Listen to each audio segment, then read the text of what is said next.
नमस्कार मित्रों, मैं डॉक्टर प्रमोद मिश्रा तेलर शाहजहाँपुर उत्तर प्रदेश से। मित्रों, आज आप लोगों को कफ केतु रस के बारे में बताने जा रहा हूं और कफ कुठार रस और कफ केतु रस में कंटेंट्स में क्या क्या अंतर है वो भी बताऊंगा। तो कफ केतु रस इसमें मुख्य रूप से 4 चीज़ें पड़ी होती हैं। सबसे पहले तो शुद्ध टंकड़ और पिपली, वत्सनाभ और शंखभस्म, इन सभी को एक एक तोला लिया और लेने के बाद इनको खरल करके अदरक के रस की 3 भावनाएं इनमें देते हैं और अदरक रस की 3 भावनाएं देने के बाद में इनकी एक एक रत्ती की गोलियां बना लेते हैं और इनको 1 से 2 गोली मधु अर्थात शहद के साथ में देते हैं अथवा अदरक रस के साथ में देते हैं। कहाँ पे गुण और उपयोग कहाँ पे है? कफजन्य बुखार में। ऐसा बुखार हो जाए जो कफज, यदि कफज हो गया संप्राप्ति हो और उसकी वजह से जो फीवर आ रहा है, ठंडक लग के आ रहा है, वहाँ पर देते हैं। और इसमें कफ केतु रस के साथ में आयुष 64 जो टैबलेट आती है उसका बड़ा अच्छा रोल होता है। खांसी में देते हैं, श्वास में देते हैं और जुकाम में इस दवा का बहुत अच्छा लाभ होता है। तो जुकाम में या ठंडक लग के बुखार आने में आयुष 64 और कफ केतु रस के साथ में बड़ा अच्छा कॉम्बिनेशन बनता है। कफ के विकारों में जैसे सिर दर्द है, कंठ में गले में खराशें हैं, जलन है, कंठ में कफ जमा हो गया हो, उसमें इसके सेवन करने से बहुत अच्छा लाभ मिलता है। मैं इस वीडियो में ये भी बताऊंगा कि कफ कुठार रस में और कफ केतु रस में अंतर क्या है। तो कफ केतु रस में तो मैंने बता दिया, शंखभस्म है और पिप्पली है और शुद्ध टंकड़ भस्म है और वत्सनाभ है, ये एक एक तोला लेते हैं।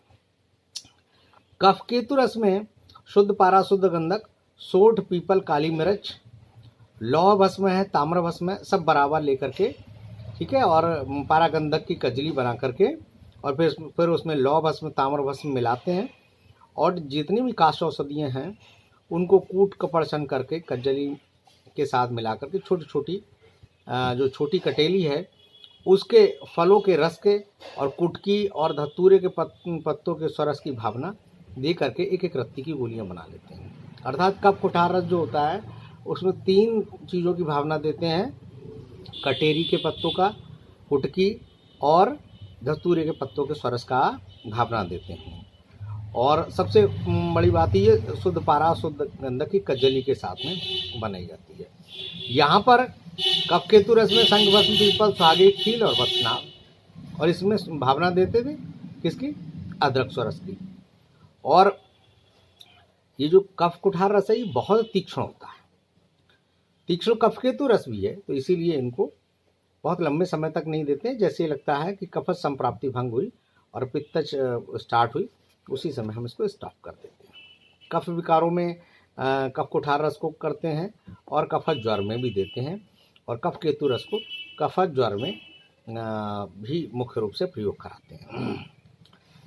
अब कफज ज्वर में कहाँ पे, जैसे मैंने कफ कुठार रस के बारे में बताया था, जैसे छाती में संचित कफ जो है, छाती में कफ संचय होकर के खांसी उत्पन्न हो गई हो या खांसी के साथ कफ कम निकलता हो, वहाँ पे भी छाती पर कुछ बोझ सा मालूम पड़ता हो, जब लेट जाते हैं लेटने में ऐसा लगता है कि सीने में कुछ भारीपन हो, वहाँ पर देते हैं। सांस लेने में जहाँ कष्ट हो, श्वास कष्ट जिसको कहते हैं, वहाँ पर देते हैं। ऐसी दशा में कफ को पिघलाकर बाहर निकालने के लिए कफ कुठार रस का प्रयोग किया जाता है, क्योंकि इनमें लौह भस्म और अभ्रक भस्म होने के कारण कफ पिघल कर निकलता है। देखिए, लौह भस्म और अभ्रक भस्म दोनों ही तीक्ष्ण हैं और अभ्रक भस्म तो खासतौर से कफ को पिघलाने का ही काम करती है और लौह भस्म अपनी तीक्ष्णता से वर्क करती है, कफ को पिघलाकर बाहर निकालती है।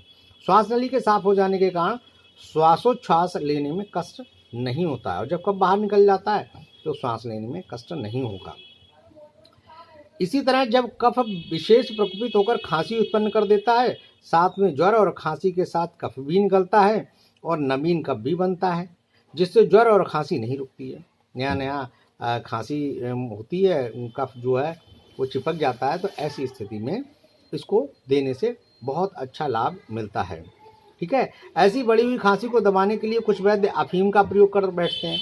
अफीम का प्रयोग तो नहीं करना चाहिए, हमें खांसी को दबाना थोड़ी है, उसकी संप्राप्ति को भंग करना है।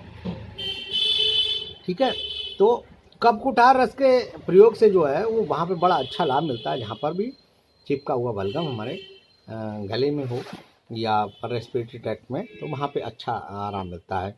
क्यों? क्योंकि इसमें धतूरे के पत्तों के जो रस और कुटकी और कटेली के फलों के रस की जो भावना दी गई है, ये कफ का स्राव करती है और श्वास कष्ट में भी शमन होता है।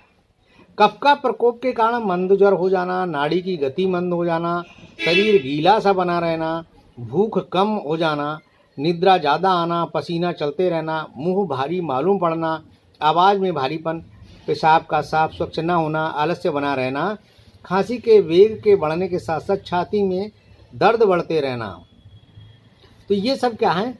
कफ के लक्षण हैं। तो मुख्य रूप से कपकुठार रस कफ के बढ़े हुए लक्षणों पर काम करता है। तो इस तरह से कपकुठार रस और कफ केतु रस के बारे में बताया, क्या डिफरेंस है, आप लोग इसका उपयोग करें, बहुत ही ज़्यादा लाभकारी है। और थैंक यू। अधिक जानकारी के लिए संपर्क करें 7007216775। नमस्कार, जय हिंद।